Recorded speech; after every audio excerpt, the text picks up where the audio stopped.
Kronen und Juwelen, Kleider und Krönchen. Heute macht sich jeder ganz schick. Macht sich jeder ganz schick. Goldige Kutschenwagen, wo im silbrigen Mondschein fahren. Rosa scheint's Papier, Laternenlicht. Schon strahlt vom Lachen von den Gästen der Blütenpalast. Doch war da nicht noch ein ganz besonderer Gast. Doch stimmt. Also mir ist das sofort aufgefallen. Wow, schau mal, wer da kommt. Oh, wie zauberhaft. Ich bekomme gerade eine Gänsehaut. Ich auch.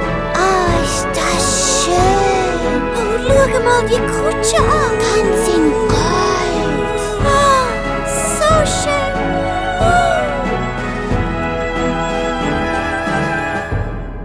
Der Ursli trägt zum Fest seine allerbeste, Rosenblatt bestickte Tracht. Ein Rosenblatt bestickt.